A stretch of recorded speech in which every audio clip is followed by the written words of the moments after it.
Bonjour à tous et bienvenue sur RDC News. Aujourd'hui, nous revenons sur une frappe aérienne spectaculaire menée par les FRDC dans le territoire de Walungu, au sud Kivu.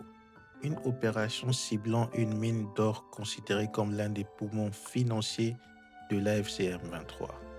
Que s'est-il réellement passé et quelles conséquences pour l'accord de Doha? Restez avec nous. Depuis plusieurs mois, les forces armées de la République démocratique du Congo intensifient leurs opérations contre l'AFC M23 dans l'est du pays. Une stratégie qui désormais vise non seulement les positions militaires, mais aussi l'argent. Et l'or au sud Kivu est un nerf de la guerre. Vendredi 21 novembre, un avion de chasse Sukhoi des FRDC a mené une frappe de précision sur la mine d'or de Karembu dans le territoire de Walungu.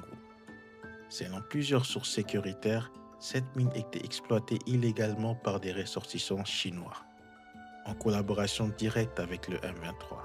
Ce site était considéré comme l'une des principales sources de financement du mouvement rebelle.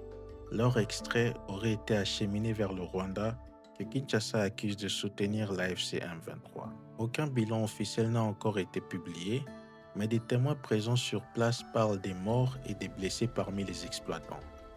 Une source locale affirme qu'il y aurait des morts parmi les exploitants touchés par des éclats de bombes. Leurs corps ont été évacués par d'autres ressortissants chinois en fuite vers Bukavu. La frappe a provoqué une débandade totale. Les Chinois qui travaillaient sur le site auraient quitté la mine dans la précipitation, fuyant vers Bukavu. Il s'agit déjà de la troisième frappe menée par les FRDC contre des sites miniers illégaux au sud Kivu. Signe particulier, cette nouvelle opération intervient seulement quelques jours après la signature à Doha d'un accord cadre entre le gouvernement congolais et l'AFC M23. Et pourtant, les deux parties s'accusent déjà des violations.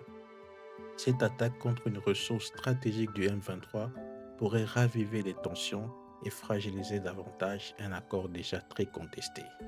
Dans la zone de Tubimbi, des affrontements auraient encore été signalés.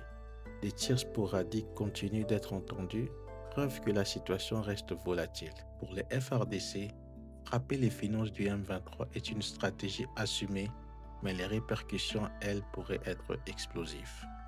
Cette frappe à Karembu marque peut-être un tournant dans le conflit. La question désormais, l'accord de Doha survivra-t-il à cette escalade? Nous continuerons à suivre cette situation de très près. Merci d'avoir suivi RDC News.